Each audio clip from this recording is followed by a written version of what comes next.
Hi hello నమస్తే welcome to మన 90s news కు స్వాగతం।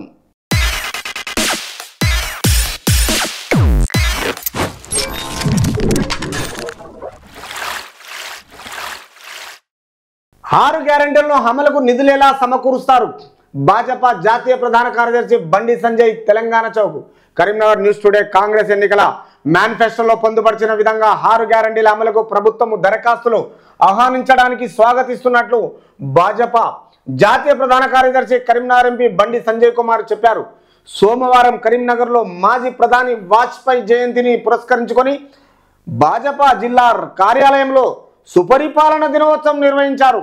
ఈ సందర్భంగా వాజ్పేయి చిత్రపటానికి పూలమాల వేసి ఘనంగా నివాళులర్పించారు। అనంతరం సంజయ్ విలేకరులతో మాట్లాడారు। రాష్ట్రంలో 10 ఏళ్లుగా కొత్త రేషన్ కార్డులు ఇవ్వలేదు, లక్షల కుటుంబాలు కార్డుల కోసం ఎదురు చూస్తున్నాయి, కొత్తవి ఎప్పుడు ఇస్తారు? లోకసభ ఎన్నికల్లోపే లబ్ధిదారులను గుర్తించాలి। రాష్ట్రం 6.7 లక్షల కోట్ల అప్పుల్లో ఉంది, అయినా కాంగ్రెస్ 6 గ్యారెంటీల అమలుకు హామీలు ఇచ్చింది। అప్పులు ఎలా తీరుస్తారు?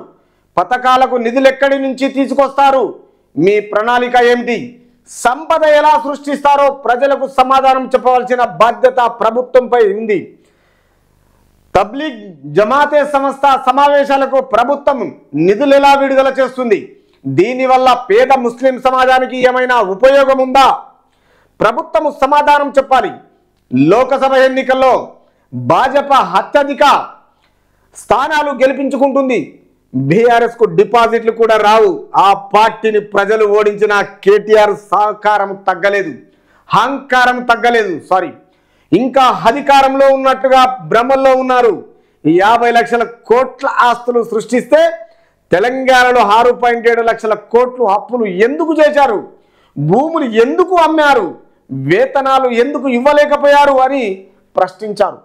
భారతీయ జనతా పార్టీ అయినా మాజీ ఏదైతే బండి సంజయ్ కుమార్ గారు కాంగ్రెస్ మీద ప్రేమ అనురాగాలు చూపిస్తున్నారు। తెలంగాణ రాష్ట్ర ప్రజలకు మీరు ఏ విధంగా మీ దగ్గర ఖజానా లేదు, బీఆర్ఎస్ పార్టీ లక్షల కోట్లు అప్పులు చేసింది, మీరు ఏం చేస్తారు, ఎలా చేస్తారు అని నిలదీస్తున్నారు। కానీ బండి సంజయ్ భారతీయ జనతా పార్టీకి అనుకూలంగా ఆయన మాట్లాడుతున్నారు।